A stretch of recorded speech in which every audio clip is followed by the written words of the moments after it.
Chapter 14, Part 3. So we're continuing on with our financial statement analysis discussion. We just discussed a couple of techniques for analyzing the financial statements, and we talked about analytical methods, which included horizontal analysis, vertical analysis, and common-sized analysis. And we did an example looking at an income statement and how we would analyze that both horizontally and, more importantly, how a vertical analysis really gives us much better insight into how to analyze the income statement, looking at the component expenses and incomes at the various levels of income, and being able to really understand and quantify the effect of changes year over year. But we can also use that to compare to other competitors or to the industry at large. The second way that we can use, or the second method we can use to analyze the company's performance or look at the financial statements, is through ratio analysis. And so we're going to take a look at that as it relates to, again, liquidity and profitability. We're going to limit it to those two topics. Now, for a variety of users, different ratios will become important. For instance, for a bank, obviously liquidity, profitability, but there may be other ratios that may be important to a bank who's lending money to a company. So they may look at ratios such as the ability to cover interest, the ability to pay principal, repay the loan. They may look at the overall debt to equity ratio. So there's other things that will be looked at depending upon, again, maybe the user of the financial statement. But we're going to limit it really just to some of the basic ratios that would commonly be used to measure liquidity and profitability. And again, just from some simple ratios, we're really going to talk about 5 liquidity ratios and 5 profitability ratios. And really from those ratios, you can really understand a lot about the dynamics of the company, what its performance characteristics are, some areas perhaps for improvement, and really gain a pretty good picture of what's happening within the company.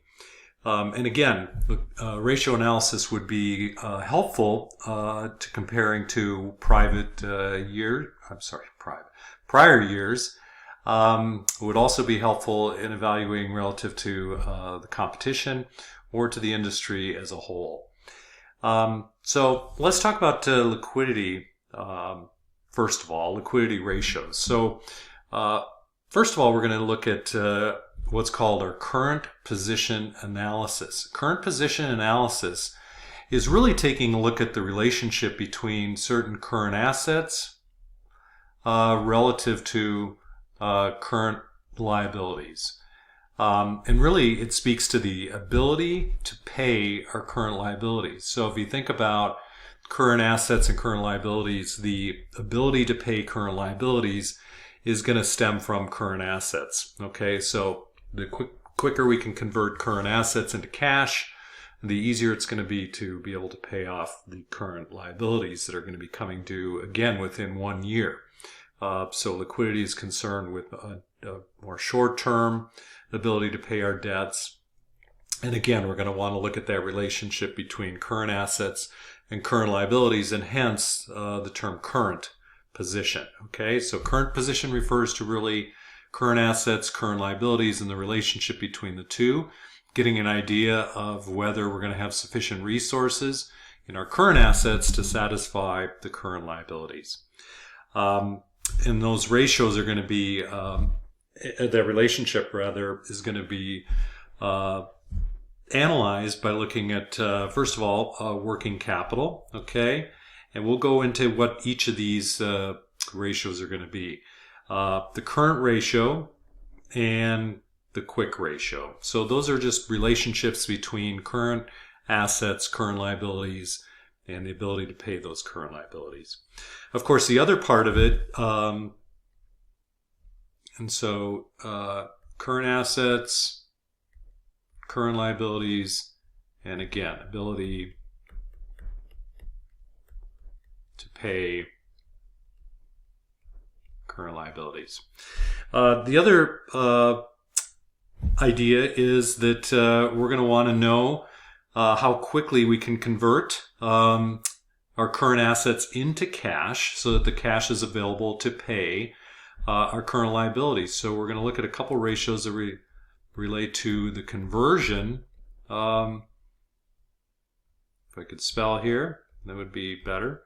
The conversion to cash of these particular current assets. How quickly we can convert those to cash is going to determine how quickly we can pay off our current liabilities. Obviously, the two big current asset items, apart from cash, would be accounts receivable and inventory. And those directly relate to how effectively we're collecting our receivables and how effectively we're managing our inventory and basically the ability to convert that inventory and manage that inventory to satisfy the demand of our customers. Okay, so let's just take an example and we can work through this and kind of see how this might work. So here we've got just some items up above. Let's assume that we have cash of 100. We have accounts receivable of 150, and let's say that that's constant throughout the year, so that's also our average balance of accounts receivable. And same thing with inventory of 350. Let's assume that that's a relatively constant throughout the year, so that's also our average balance. So that would give us total current assets of 600. We've got current liabilities of 300. We had sales throughout the year of 1,800 and cost of goods sold of 1,225. Okay, and again, these could be thousands, they could be millions, but let's just keep it simple at this point. All right, so current position analysis. We're going to take a look at, again, the relationship between current assets and current liabilities. And that's going to give us an indication of what our liquidity position is.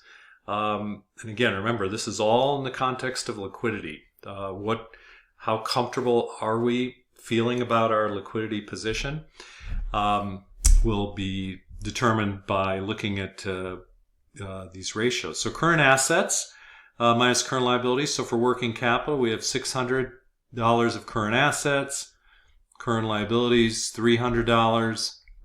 So we've got a working capital, positive working capital balance of 300.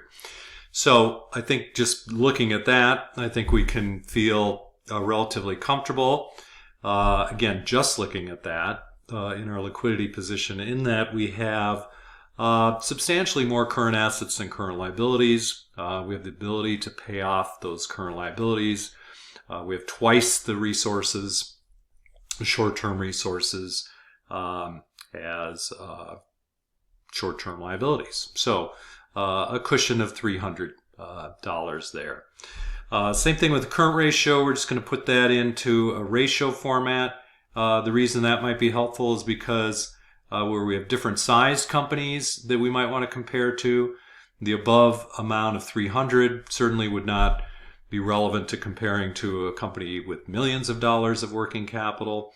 So if we put it into a ratio, then that would be something we could compare to all sizes of businesses.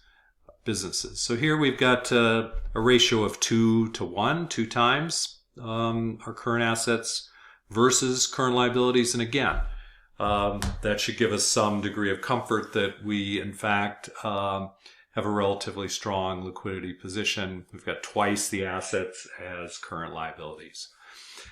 The quick ratio is talking about assets that are already relatively liquid and how quickly, assets that are already relatively liquid that would be available to pay off current liabilities. And so that would be cash is already available. And accounts receivable are relatively liquid because we could sell those to a bank or to Visa or somebody like that, and at perhaps a discount, but we could usually sell those pretty quickly and obtain cash for those. So those are fairly liquid. And so how much do we have available again to pay off those liabilities in a ratio format?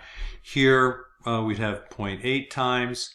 So here we would not have quite enough to cover. We'd have 250 to cover 300. So we don't quite have a 1-to-1 ratio. So that may be a little concerning, that even if we collected all of our receivables and we used all of our cash, we still wouldn't quite have enough to pay our liabilities. We'd have to rely upon either selling additional inventory or perhaps obtaining some short-term financing, some short-term borrowing to tide us over. So that's something we'd want to keep an eye on, the fact that we don't have liquid resources to be able to pay off those liabilities. We'd have to be very careful in terms of managing the timing of the payment of those liabilities so that we don't run out of cash. Okay, so that's something to keep an eye on. The next question then would be, how quickly are we converting these current assets into cash? That would also be helpful in this regard, looking at our liquidity position.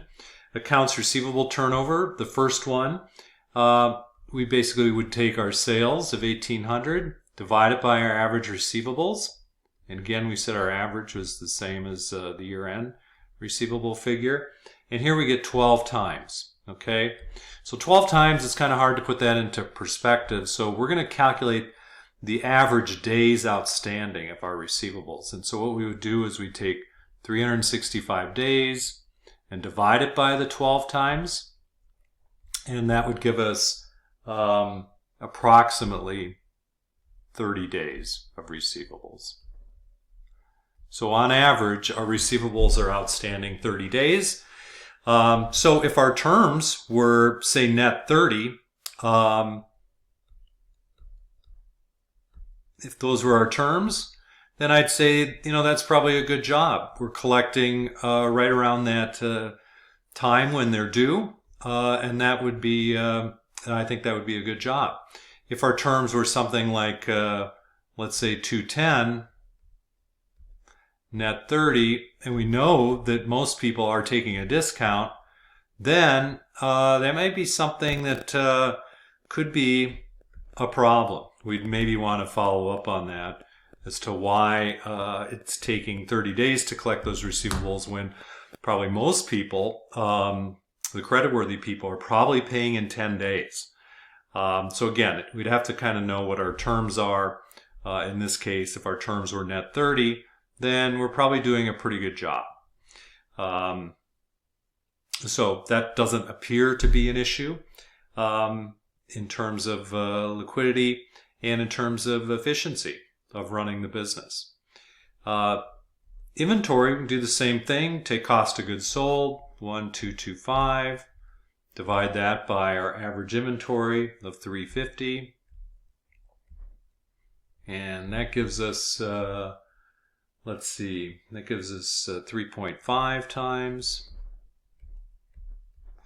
And again, taking 365 divided by 3.5, and that gives us an average of 104 days outstanding. So 104 days, if you think about that, that's over 3 months, 3.5 months. The inventory on average is sitting on the shelf for 3.5 months. Hard to think of many businesses where that would be an acceptable number. So that's probably an area that needs to be followed up on, that could be improved. And so if we could do that, then of course we would have converted more of that cash, of that inventory into cash. We'd probably be able to pay down more of our current liabilities, and we'd be in a better liquidity position. So we'd have to take a closer look at that.